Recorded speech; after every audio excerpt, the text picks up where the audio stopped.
Hello, friends, and welcome back. Today, we'll be covering another transit of 2025, which is Mercury's retrograde in the sign of Leo, a fiery and a fixed sign. And we talk about Mercury retrograde often because this guy goes retrograde a number of times in 1 year, and rightfully so. It represents the intellect. It's the way we think and think about how much back and forth we do with our thoughts and with our mind. So it's only right that Mercury retrogrades often. And whenever we talk about the sign of Leo, we're talking about the relationship between the center of power to the periphery, so the position of the king relative to its people. And depending on where this Mercury is sitting in your chart, you should check that out, like which house is this retrograde occurring in. It's going to tell you that this Mercury retrograde is going to be working itself out in the themes of that house.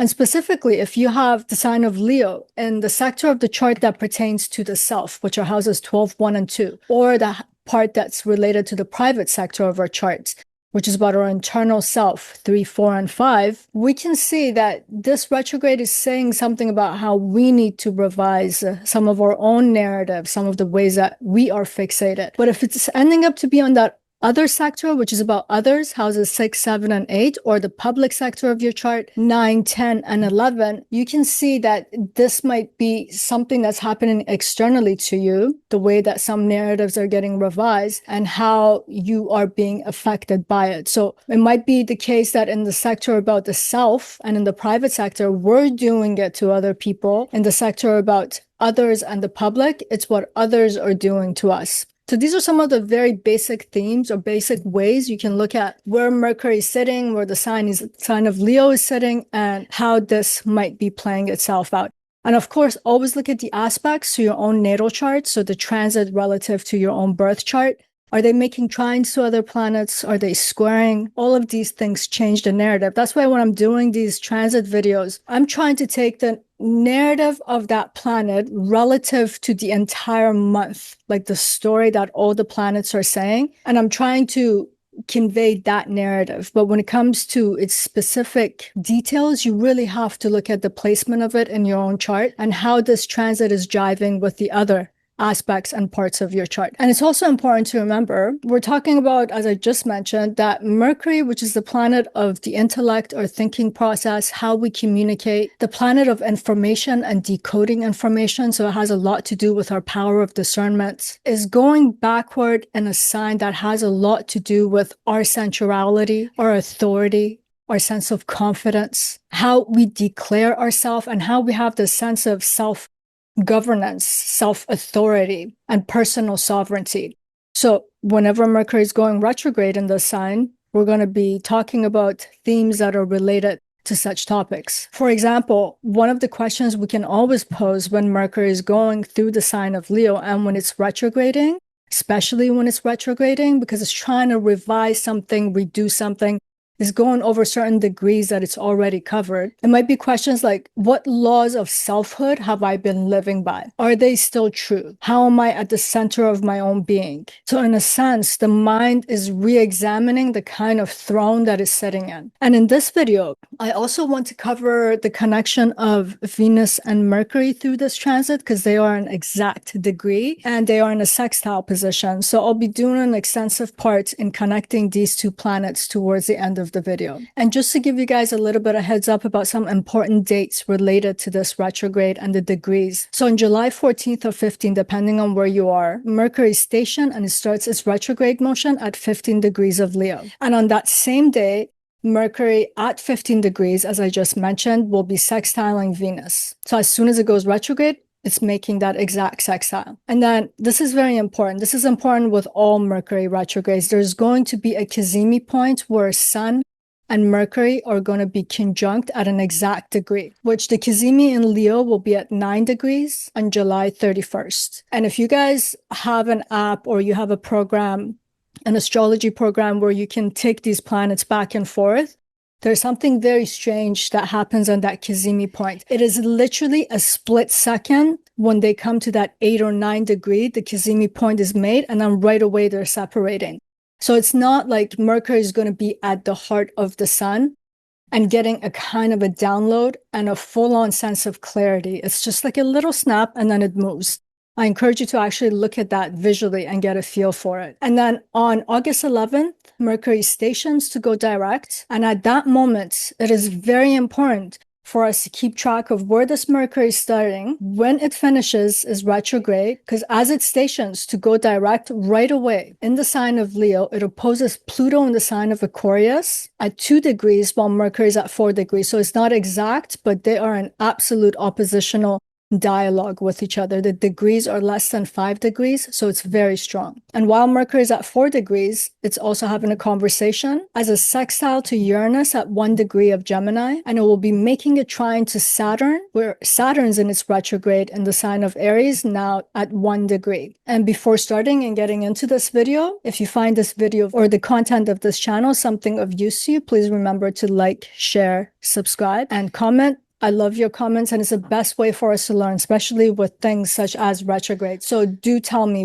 where is it in your charts? What have you experienced? And I'll make another video too. So maybe in that video too, we can see more of what has gone and what has transpired. And I'd love to know that. And for my services, you guys can go to parisayazi.com. All the information about my chart reading, archetypal life narrative counseling, which are ongoing, as well as my classes are there, or you can go to the description box below. The links are there, as well as my email if you want to get a hold of me personally. Now, without further ado, let us begin. And I'm definitely talking about Mercury, and it's a Mercury retrograde because I feel like I'm talking over my talking. I'm talking fast. I need to take a breath and calm down.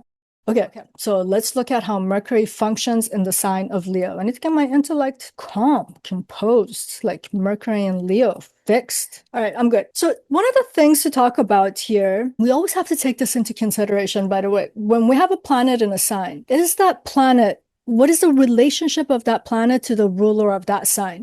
Are they friends? Are they neutral to each other? Are they enemies? And when it comes to Sun and Mercury, we could say they have kind of a neutral relationship. But if you were to give Mercury the choice of being in a sign, it wouldn't pick Leo sign. It wouldn't pick Sun sign. There's too much authority. Mercury itself is of the air element. It wants a sense of freedom. It wants the ability to move. It doesn't want to be told what to do. So there's a slight dissonance when we get Mercury into the sign of Leo. But it's not brutal. I'm saying they're neutral to each other, so we can easily work it out. And you know, back in the day, kings used to have astrologers, and Mercury is one of the planets that represents astrology in general. And what would the kings do? They would hire a court astrologer. So Mercury can use the sign of Leo as a kind of a patron on a good note, on a positive note for Mercury. But it's important to remember the sign of Leo is fixed and it's operating from the center, and it wants to keep everything at that heart center. And Mercury, as I mentioned, it likes to zigzag, go back and forth. So when it's forced to stand still and to be fixated on something, Mercury actually becomes a bit dysfunctional. For example, the sign of Leo is related to having this sense of decisiveness. It's reliable, it's stable. It's where the self can be at the center and at the seat of itself. And it's about having a sense of self and an identity from that center, exuding and radiating it outwards. So Leo will make statements of, I know, I am, I'm here, I'm doing that. Whereas the planet of the intellect is a planet that represents messengers. Nothing is of its own statement. And when it operates and it wants to make a statement and wants to operate from a place of curiosity with a lot of agility, it wants the freedom to go back and forth and not to take a position or a stance. And while the king has to make a stance, Mercury is inherently neutral and does not want to do that. So these are some of the dissonances between this planet and this sign. But at best, we're going to say the king has a message and Mercury wants to deliver that message for the king, to take it out to the periphery from that center. But then in some ways, that's just Mercury in the sign of Leo. When Mercury is doing its retrograde motion, it's almost like the scribe is now interrupting the king while the king is like giving a speech and Mercury is supposed to write it down. It's almost like Mercury is like, dear sire, are you sure you want to write that down? Are you sure you want that to be the message? Should we revise that part? So in a lot of ways, the way we can bring this into this transit is to say that this is a time period where the way that we express authority, or the way other people in our lives express authority, how one wields their voice out in the public and externalizes it, as well as our personal conviction, the way that we are so decisive about something, certain flaws are going to be exposed in relation and relative to such topics. And that's why they will need a kind of a revisiting and a revision. And as I mentioned, look at the house where this is occurring. Is this something that you're doing, something that you need to revise? Or is this something that you're seeing that's affecting you from the external world, and events will conspire in a way where they need to revise themselves? And this change is going to have to come about. Like the way that center of being wants to express itself, it has to learn how to take the periphery into consideration. If it doesn't, there will be problems with this. And the reason why I say this is because look at where this retrograde ends. It's in opposition to the sign of Aquarius where Pluto is sitting. The sign of Aquarius is very much about distributed power, distribution of power. There's no central focal point. There's almost something tribal in the sign of Aquarius because there is no central point of power. And that opposition from Leo to Aquarius is telling us that the periphery must be taken into consideration. Other people's voice, opinions, stand, their authority and their power must be taken into consideration. And we do have to change this because it's also making that sextile to Uranus in the sign of Gemini, which is all about doing things outside the box, thinking outside the box, speaking outside the box, figuring different kinds of solutions. And it's really easy to look at another person and say, this is how I am self-governed, as if you're the only person in this world. But when we have to take other people into consideration, that's where we often see where we fall short, where our sense of confidence is authoritarian, and it is only confident if other people are pushed down. But how can we establish that sense of equality with the other, such as what's in the sign of Aquarius when it's doing that opposition, and still have our sense of center, that sense of confidence, and not feel like our confidence is faltering? And I would also say another thing that's good to pay attention to in this retrograde, how we talk to ourselves from the heart is very important, our self-talk, because Mercury represents communication, and the sign of Leo is representing that sensuality. Or pay attention to, I'm going to put it on quotes, the kings of this world, the rulers of this world, and how they're doing their talking, their self-talking to other people. Are they just keep declaring these one-sided things? Or are they open to suggestions? Are they open to asking questions and to find out how to be inclusive? Like, what's a king without a kingdom? And how can a king have a kingdom without knowing what its people need? If this is happening in the context of, let's say, your fourth house, okay, you, the king of the family, can you be inclusive in terms of including all members, their voices, their concern, and be able to compromise with it without feeling like you're losing your sense of self? And the sign of Leo has a lot to do with our ego, because it's talking about how we have the center of being, but the center of being has to somehow externalize and express itself and come to negotiate with the outside world. And that bridge that allows the self to do that is the ego. When we have a very rigid ego, or when we have a very unhealthy ego, it doesn't know how to be flexible, how to be mutable, like Mercury, to be able to interact with other people. So it constantly wants to declare itself of, this is how I am, this is how I do things, therefore you should do it that way. You should like it because I like it. These are great ways of alienating people rather than establishing very stable and reliable bonds, which is also what the sign of Leo is about. And I would say a lot of this retrograde has to do with our understanding of how we ourselves, or the environments that we're in, has become very rigid in terms of how it declares itself and what kind of expectations it has of us, or we have of other people. And this is actually quite poignant when we take into consideration some of the most prominent transits of 2025. It's as if something wants to loosen up, loosen the grip and the rigidity of all the ways we thought we had to be, the way we had to do things, the way the world had to be, the way we had to be in the world. Everything's trying to push us towards something new. For example, we got two of the outer planets, Pluto, the god of the underworld, and Uranus, the rebellious god of all rebellion, in the air signs. And we got the other one in a fire sign that wants to inspire something new. In the sign, I'm talking about Neptune in the sign of Aries. And then if you think about the nodes, Rahu is in the sign of Pisces. So it's amplifying what it means for us to dissolve harsh distinctions, because that's what the sign of Pisces in general does. And then you look at the opposite side of the chart, in the sign of Virgo, we have Ketu. And Ketu's trying to smooth out harsh differentiation. which can come out of the sign of Virgo because it's constantly differentiating things. It's categorizing things. It's trying to get rid of that distinct differentiation. And then we take Saturn into consideration. Saturn's debilitated in the sign of Aries, meaning it can't be the brutal limiter that it usually is, because a debilitated planet loses the power to do what it normally does. And then when it goes back into the sign of Pisces and it retrogrades there, again, it goes back into that dissolving mode, merging things together. And we also have Jupiter in the sign of Cancer, another water sign that's trying to expand our interiority. And water signs are adaptable, they're fluid, they don't have rigidity either. So that's why I'm saying all the transits that are very prominent in 2025 are telling us that we need to pivot. We need to shift and change. So this Mercury retrograde, it's almost like the onset of starting with the man in the mirror. Look at yourself, look at the ways that you are within yourself at the center of your being, how you express those things. Where are the rigidities? Where are you a tyrant?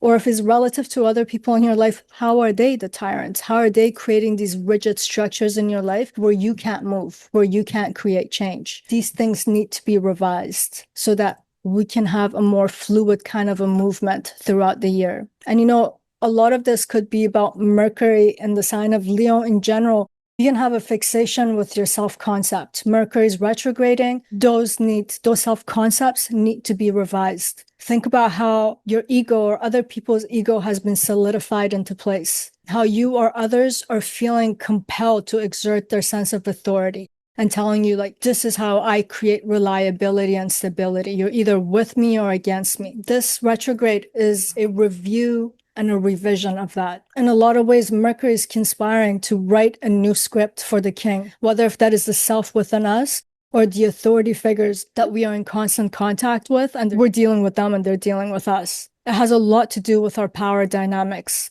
unequal power relations. It's about redefining what the center actually is, how it can relate to the periphery, to the margins, and what healthy power could actually be like. Because as it stands, it's telling us there's some unhealthy elements about it. Otherwise, why fix what's not broken? And when I was going back and forth on the chart, and I usually look at when we have a retrograde, when was the last time that planet retrograded there and all of that? And I found something very interesting that I wanted to draw your attention to, and something that's close to me because of my country of origin. For instance, if we pay attention, Mercury retrogrades at 15 degrees of Leo in 2025, and it finishes at 4 degrees. And this degree has a continuity. Meaning there was a time where Mercury retrograded at 14 degrees and it finishes retrograde phase at 3 degrees. And that was in 1979. So this 2025 retrograde is like a continuity of the degree from 1979. But if you go forward 46 years from 2025, you'll have a Mercury that's retrograding in the sign of Leo at 16 degrees and it finishes as retrograde at 5 degrees. So they're not random, even though they feel random and look random. But going back to our case study that I wanted to mention, if you guys in general look at the 1979 year, there were a lot of governmental shifts and upheavals around the world. And one of them was Iran's revolution in 1979. So they went from a monarchy, they had a revolution, they overthrew the king and monarchy, king disposed, and a new regime came into place. And this new regime was built on ideological and religious principles. And it's important to note, when this revolution happened, it was a lot of instability. There was a lot of confusion, like who's coming into power? What does government, what is it going to look like? How will civil society look like? What will be the relationship between state and civil society? There was a lot of uncertainty because everything had to be rewritten. Imagine you're going from monarchy to the Islamic Republic of Iran. So this was a period of rewriting what the center of power is and how it was going to look like. It was about rewriting the constitution of Iran, the law that would govern the entire nation. Who would lead? Who would replace the king? Which was Imam Khomeini or Imam Khomeini. So it was a very literal manifestation of this transit when we think about Leo as the king, as the ruler, as the center which society orbits around it. And in a sense, this retrograde was the onset or the start of reauthoring the identity of the entire nation, because people went from let's say, dressing like the way I am right now to having to have to cover their hair for women. Men too, they couldn't just wear short sleeve and shorts and go out. So many changes in terms of how one could express themselves. But there's a kind of a reversal at this moment. And I was saying with those outer planets in the air signs, it's like we are trying to free ourselves from those previous states where Mercury retrograded here in 1979. And then let us not forget that Iran's been all over the headlines with the war that happened between them, Israel, and the US, and so much talk about regime change suddenly. Is it going to happen or not? I'm not really going to touch that. And if you are interested, look at Iran's chart, quite a glorious chart. I would say that this is the onset of reforming and changing things, rewriting things.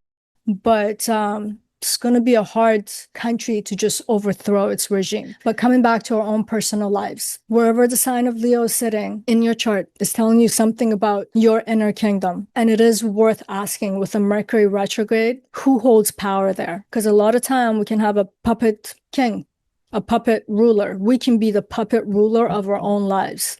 This is a great time to actually look at that. Who is the authority at the center of our life? Who is governing our life? Is it us or is it other people who are doing it? And sometimes it's okay to have other people do it, but you want a fair ruler. You don't want a tyrant. You don't want someone who's authoritarian. Because at the end of the day, self-governance is one of the most important things. That is the way to have integrity in this life. So if you feel that you are living with a tyrant or a tyrant is running your life and they have power over your life, it's very hard to feel like one has a sense of integrity. So it's good to understand, to take a moment to reflect of, am I the author of my own life or is someone authoring my life? And if they are, is this a good story? Which story am I living it? How would I want to change it? Who do I want to be? How do I want to be at the seat of myself and be at the helm of my own power? And then sometimes we have to ask ourselves, how do I need to reform myself? We might be the tyrants. You know, sometimes we think we're not, we're doing the best thing for that person or for you. But when we actually pay attention, we've given ourselves a great sense of self-importance that you will die if you don't have me. That's a tyrant. And then sometimes we can recognize that in ourselves and we can revise those ways of being so that we respect ourselves as a center of authority and power, and we can also do that with someone else. Another thing that could be up for review and revision is our identities. And I was talking about this in the Saturn Aries video in terms of how it's trying to revise our dreams. It's time for new dreams. And this retrograde of Mercury in the sign of Leo could very much be about revision of our identities. We cannot have new vision and have new dreams if our identities are still attached to some previous dream and vision. We cannot formulate a new vision. And then if we can't align those new identities, we can't move towards it. Maybe we have outgrown being a certain kind of a monarch. It's time for something else, especially with that opposition with Pluto. Maybe it's time for democracy. So it's good to actually look at ourselves at this point and understand the premise of our identity and how we make ourselves an identification cue in the world to be able to relate, to be able to connect. Mercury is a very relational planet. It's constantly trying to create relatability and connect with others. And when we have visions too, when we have dreams, we have to connect with them. So we do have to have a healthy Mercury in place. So let's now go to that aspect between Mercury and Venus, the sextile that they're making from that 15-degree mark where Mercury is in the sign of Leo and Venus is in Mercury's sign of Gemini. So Mercury in the sign of Leo, whenever a planet goes into a sign, the sign is like a mode of operation. And then it's dictating to the planet that I don't care what your nature is, this is how you need to act now, because this is how things become operational here. And in the sign of Leo, Leo's telling Mercury, you need to be reliable. You need to be consistent. You need to have authority. You need to be decisive. And you need to have a very strong self-definition.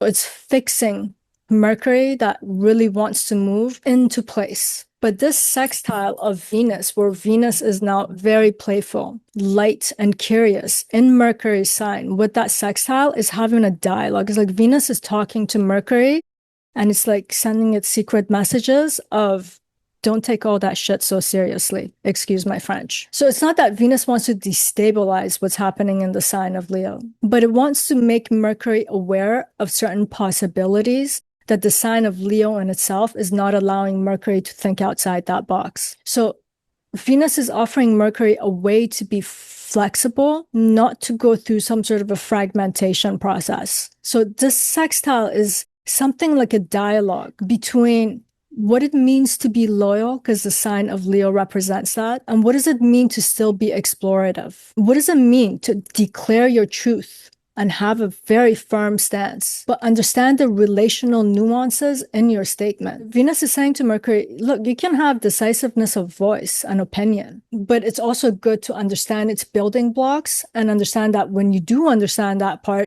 you can revise some things without becoming untrue, without losing power, without feeling like you have a grip on life. And I would argue that this Venus sextile is also forcing us to understand our narratives of selfhood. Like Venus in the sign of Gemini and Mercury sign is relaying a message to Mercury. It's like, look at multiplicities of facts and stop fixating on what you think is true. And you're allowed to shift your perspective a bit because you're examining things, because you're looking at things, and you can still remain at your center. It's almost like Venus is telling Mercury not to have that Catholic guilt almost. It's like, you can still believe in God, but you can still honestly look at your actions and feel it for yourself. Like, were they good? Were they bad? Stop being fixated on something. And it's okay to feel uncertain when you're trying to change something, when you're trying to revise something. So it's like a very good friend encouraging Mercury and telling Mercury that it is okay to have a sense of flexibility in this moment. So the sextile is enabling a healthy contrast for Mercury, and it's not through conflict or collapse of our values,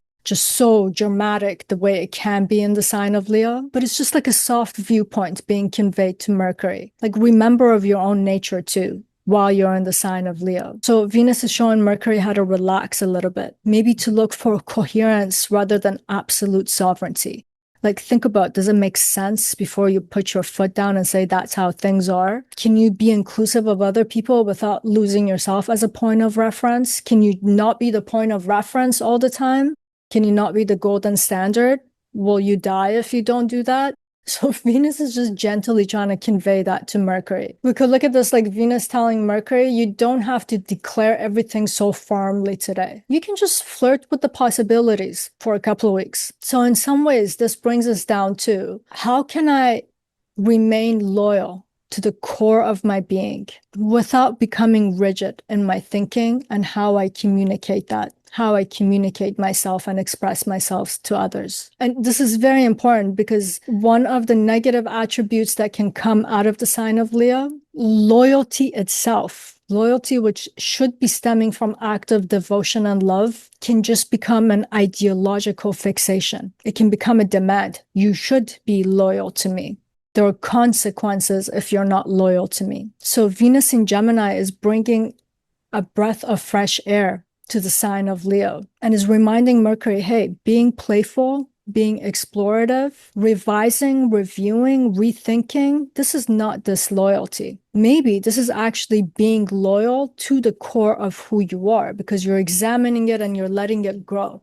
You're willing to make the changes that are necessary. And there's another thing too that can come through very strongly. So the sign of Leo loves to declare itself, and it wants to be known for how reliable it is, what a warrior it is, what a king it is. And it can even become fixated on these ideas, even though it might not even be that person, but it just becomes fixated on it and just becomes a center where now everybody has to have that perception of it. That's a faulty ego also, right? That's a bad slant to the word ego. Venus is reminding Mercury, look, reliability and that stability that can come from it can actually occur in motion. You can listen to new voices. You can actually see how other people perceive you, how you impact them, while remaining responsible and decisive. So Venus is really helping Mercury to feel what Mercury essentially actually is, which is a air planet, is a planet related to the air element. It's agile, is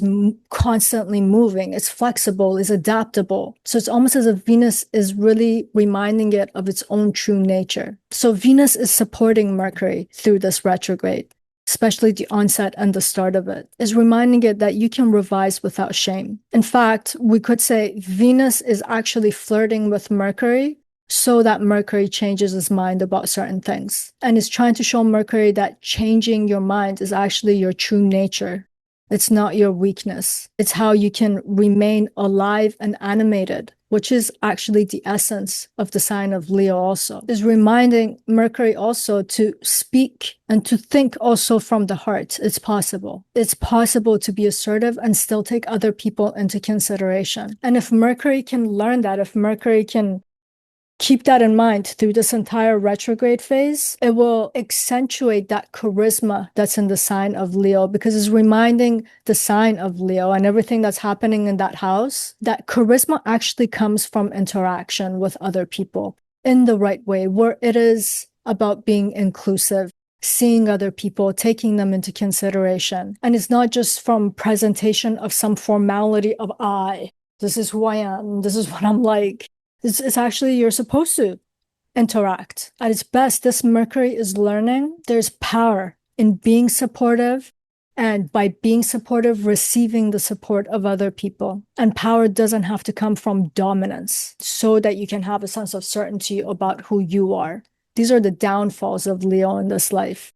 So these are the things that they actually need to learn. And having a Mercury retrograde there is an opportunity. So that Venus, Mercury, and Mercury in general being in its retrograde motion is about learning relational intelligence and not constantly being the golden standard of this is how it ought to be, that you can share the spotlights. You individually standing in the spotlight, yeah, it may be interesting, but when you bring other people in, it's actually more interesting. There's more happening. And not being the sole center of something, it doesn't mean you're losing power. And either way, Mercury's going to have to learn this the easy way from Venus at the beginning, or the hard way from that opposition to Pluto at the end of this retrograde. So no matter how we flip the coin, it's like go willingly or be dragged by your hair. Like we're being shown that iron fist that's just fixated on this is who I am, this is how things ought to be done because I say so, it's just not going to fly. And the sign of Leo has a lot to do with courage, as does the sign of Actually, I would say the sign of Aries has more to do with bravery, which is the prerequisite for having courage. But the sign of Leo actually has to do with courage. And to have deep confidence, to know that you don't have to be a tyrant, but you still have power, is to demonstrate courage, to give other people spotlight, to be inclusive, to revise certain parts about the self that are no longer functional. All of these things require courage. So it's a demonstration of courage to make these revisions. It's like updating the kingdom and its laws so that you have a functional kingdom, a kingdom with relational intelligence. So no one's going to topple you and overthrow you as the king. And this retrograde will go on for about 3 weeks, starting ever so softly with Venus, and then coming to that brutal point that if we don't have it straight, that opposition with Pluto will be very unpleasant. No matter how we flip this coin right now, Mercury has to go from static authority to distribution of intelligence so that there's a healthy form of power and its expression. Because Pluto, if Mercury doesn't have this right, Pluto is going to be the ultimate pushback from the periphery, from other people towards us. Or we might be pushing now towards other people, especially I was saying, is the sign of Leo in the house that pertains to other and in the public sector of the chart. So the kingdom will be pushing back on the king. So that's basically in a nutshell what I wanted to say. I will come back and make another video, as I said, about that Kazimi point and the planetary alignments at that time. But here are some suggestions in terms of how we can work with this transit. You can ask, what kind of ruler are you? We're all rulers. We're all ruling something, some domain, some facet of life, even if it might seem mundane to us. And what I mean by ruling is, where do we need to be reliable? Where are those parts of life that we need to show up and others rely on us? Where do we need to be consistent? Where do we need to express ourselves and come with a sense of confidence and power, but at the same time, not to infringe on other people's power? We've got to ask ourselves in this moment, how do I self-govern? How do I govern other people? How do you think? How do you act based on those thoughts? How do you speak it and then lead? And then we can also ask, well, what part of myself, my identity, my sense of self that is supposed to be coming from the core of who I am, the soul of me, the heart of me, which part of his narratives have become outdated? They're just performative now. They're not a true expression of the core of my being. Those parts need revision. We should be asking ourselves, can I lead? Can I exercise my authority and my power and still remain open, be interactive, be curious, be inclusive? Because those are the ingredients for a good ruler that will last a long time without having a revolution against it. We can also be asking, how am I the sovereign of my own mind? A lot of us don't own our own mind. It's been hijacked long ago by other people, by the media, and so many other things. We're not even expressing ourselves. We're expressing, it's either a reaction to someone else or we're expressing other people's opinions, stance. So it's not a true expression of our core. Those thoughts are not related to it. We can also ask, as I mentioned earlier, how are we a tyrant? Am I truly sustaining other people? Am I self-sustaining, or is this a form of tyranny and control? This is one of the things that can come from the sign of Leo when it's dysfunctional, power trips. And usually it alienates itself, and you find some of the people who are very, they actually feel lonely and alone. They have a very hard time connecting with other people. They actually need to let that control go. Let other people be them and they can be themselves. And it's fine. They can be multiple nodes of power interacting with each other. And this is being the planet of communication and having Mercury doing a retrograde here. It's also reminding us what it means to lead, which means you are an excellent listener. You actually speak less than you are listening. How do you know what other people need? How do you know how to lead them? If you're not listening and you don't have self-interest in it and you're actually giving yourself to another person. The planet of intellect, Mercury, is also the planet of communication. And communication is not just, I'm talking at you. I wish this was true on YouTube. That's why I was asked you guys to comment. You got to listen, right?